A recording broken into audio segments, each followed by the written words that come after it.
Ancient Babylon city में दो बच्चे पिरामिस और थीब्स खेल रहे थे। बचपन से ही एक दूसरे के साथ खेलते थे क्योंकि वे दोनों पड़ोसी थे। वे पूरा दिन एक दूसरे के साथ बिताते थे। पर ये बात उनके परिवार वालों को अच्छी नहीं लगती थी क्योंकि उनके परिवार के बीच आपसी दुश्मनी थी। ये दुश्मनी इतनी ज्यादा बढ़ गई कि उन्होंने पिरामिस और थीब्स को भी एक दूसरे से मिलने से सख्त मना कर दिया।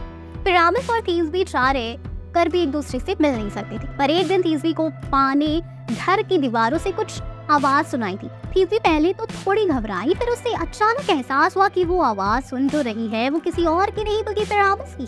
थीब्स ने दीवार के इस तरफ से पिरामिस को आवाज दी। पिरामिस थीब्स के ही आवाज और जवाब का मानो इंतजार कर रहा था। दोनों इस दीवार के नजदीक आते हैं। दोनों एक दूसरे की आवाज सुनकर बेहद खुश होते हैं। दरअसल उन दोनों का घर एक ही दीवार से सटा हुआ था और उस दीवार में डर होने के कारण वे अब एक दूसरे से बात कर पा रहे थे।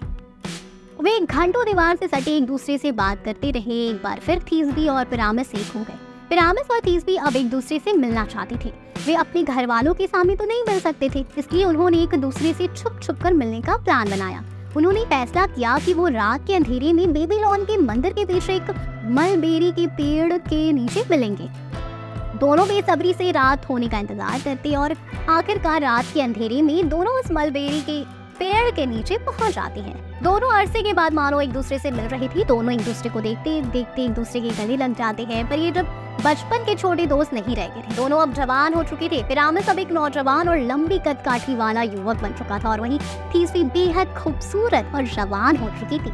दोनों एक दूसरे को देखकर काफी खुश भी होते थे और हैरान, क्या ये वही लड़की जो मेरे साथ मेरे घर के आंगन में मेरे साथ खेलती थी? नहीं, ये तो कोई भला भी खूबसूरत परी है जो मेरे सामने खड़ी है। पिरामिस एक पल के लिए सोचता है। थीब्स भी संकोच में पड़ जाती है।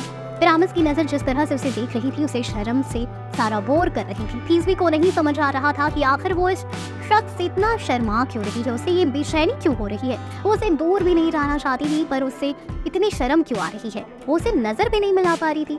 कहीं वो पागल तो नहीं हो रही? थीब्स ने ये सब सोचने लगी। वो दोनों कुछ देर तक यूं ही चुपचाप खड़े रहे। फिर पिरामिस को ये चुप्पी बर्दाश्त नहीं हुई। उसने थीब्स से अपने बचपन के उन किस्सों के बारे में पूछा कि उसे याद है कि कैसे वो घंटों तक एक दूसरे के साथ खेला करते थे उनके घर के आंगन में। थीब्स भी अब वही बचपन की थीब्स बन गई और एक दूसरे से बात करने लगी और सुबह होने से पहले ही अपने घर पहुंच गई। दोनों यूं रात में मलबरी के नीचे हमेशा मिलते और ऐसा सिलसिला हमेशा जारी रहता।